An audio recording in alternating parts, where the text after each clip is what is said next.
नमस्कार मैत्रिणींनो, रंजना किचनमध्ये तुमचं अगदी मनापासून स्वागत आहे. आपल्याला पाहायचा आहे कोकणातला पारंपरिक पदार्थ, अगदी वेगळा, झटपट होणारा, नक्कीच ताटात ठेवला तर शिल्लक नाही राहणार. त्यासाठी आपल्याला घ्यायचे आहे 2 वाटी तांदूळ. आधी 1 वाटी मी तांदूळ घालून घेतलेले आहे. आता ही 1 वाटी ओतून घेणार आहे. हा पदार्थ पाहताच करूशी वाटणारा आहे, जाळीदार आणि मऊ लुसलुशीत. आमच्या इकडे मुलांना खूपच आवडतो, तुम्हालाही आवडेल. सोपी साधी पद्धत आहे. आता 2 वाट्या तांदूळ घेतल्यानंतर आपल्याला 1 वाटी पोहे घालायचे आहेत.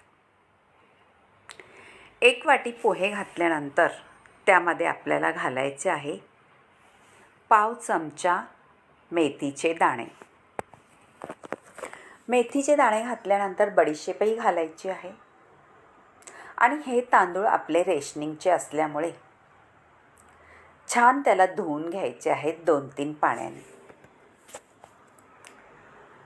आता धुवून कसा घ्यायचा आहे, खळबळून 2 पाण्याने छान असा मुठीने चोळून तांदूळ धुवून घ्यायचा आहे.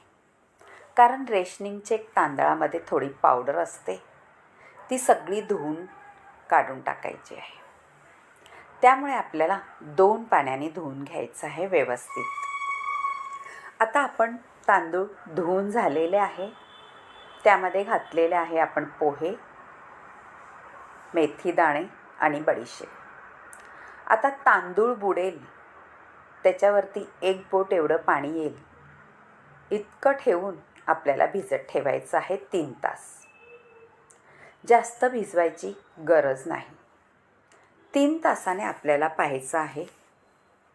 तुम्हाला जर संध्याकाळी करायचं असेल किंवा सकाळचा करायचा असेल तर 3 तासाचा गॅप ठेवून तुम्ही हे भिजत घालू ठेवू शकता. आता पाहायचं आहे, आपले पोहे तर नरम झालेलेच आहेत, पण तांदूळही तेवढाच छान भिजला गेलेला आहे. मेथी दाणे आणि बडीशेप याचा स्वाद अप्रतिम येतो ह्या रेसिपीला. आता आपण मिक्सरच्या भांड्यामध्ये वाटून घ्यायचं आहे. आणि त्यामध्ये आपल्याला काय पदार्थ घालायचे आहे अजूनही ते पाहायचं आहे. मैत्रिणींनो, ही रेसिपी तुम्हाला चटणी वगैरे काहीही लागणारी नाही आहे. सकाळच्या चहाबरोबर अप्रतिम असा हा पदार्थ होतो. आता त्यामध्ये आपल्याला 1 वाटी दही घालायचं आहे. दही जास्त आंबटही घालू नका, मीडियम घाला. आणि 1 वाटी किसलेलं म्हणजे ओलं खोबरं खवलेलं घालायचं आहे. आता हे अगदी बारीक वाटायचं आहे आपल्याला, डोश्याला करतो त्याप्रमाणे.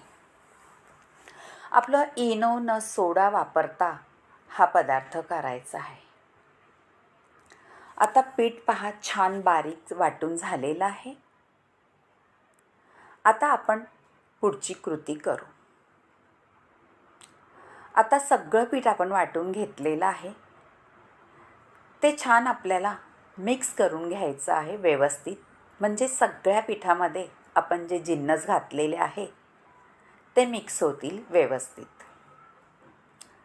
आता आपण अर्ध दुसऱ्या भांड्यात ओतून घेणार आहोत पीठ. हे पहा, हे का करायचं आहे आपल्याला मी सांगणारच आहे. आता ह्यामध्ये आपल्याला काय घालायचं आहे पाहू. यामध्ये आपण गूळ घालणार आहोत.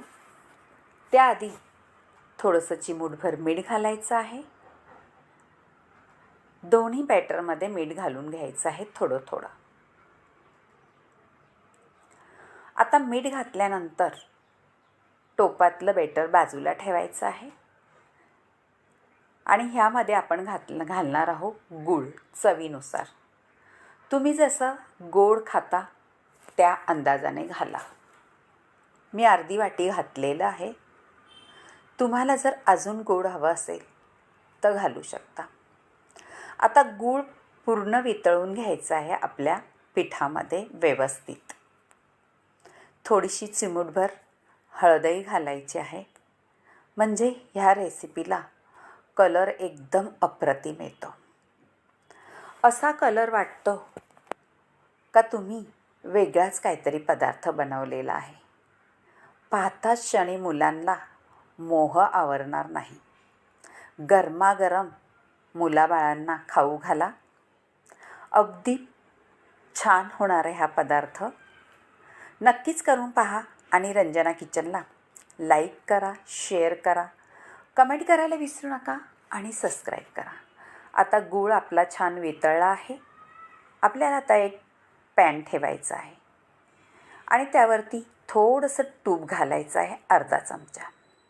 जास्त तुपाचा वापरही याच्यात लागत नाही, तुम्ही तेलही घालू शकता. आता यावरती आपल्याला 2 चमचे एवढं पीठ घालून घ्यायचं आहे आणि छान पसरवून झाकण ठेवून घ्यायचं आहे.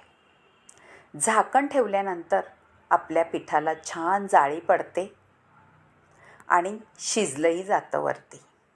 आपल्याला झाकण ठेवूनच हा पदार्थ करायचा आहे, म्हणजे पटकन होतो आणि शिजलाही जातो व्यवस्थित. आता झाकण आपण काढून घेऊ. पहा, वरून छान शिजला गेलेला आहे. आता बाजूला आपण तेल सोडायचं आहे किंवा तूप सोडायचं आहे. तुमच्याकडे जे असेल त्याने हा पदार्थ बनवू शकता. आता हा पदार्थ वरून तर झालेला आहे, पण मी तुम्हाला पाठीमागून सुद्धा दाखवणार आहे कसा कलर आलेला आहे. हे पहा, छान डोळ्यात भरणारा कलर आलेला आहे आणि खायलाही तेवढाच चविष्ट लागणार आहे. आता आपण घ्यायचं आहे काढून. दोन्ही बाजूनी छान शिजलेला आहे. हे पहा, जाळीवर काढून घ्यायचा म्हणजे घाम येत नाही पदार्थांना. किंवा तुमच्याकडे टोपलं असेल त्यामध्ये सुद्धा ठेवू शकता. असेच आपल्याला आता सगळे करून घ्यायचे आहे आणि मुलांना चहाबरोबर किंवा नारळाच्या दुधाबरोबर सुद्धा हा पदार्थ खूप छान लागतो. तुम्हाला कशाबरोबरही आवडेल असा पदार्थ आहे. आमच्या मुलांनाही तर असाच खाल्ला. तुम्हाला कसा आवडेल तेही मला कमेंट करून सांगा. आता असेच सगळे मी करून घेणार आहे आणि हा पदार्थ खरंच करून पहा आणि तुमच्या मैत्रिणीसोबत सुद्धा हा व्हिडिओ शेअर करा.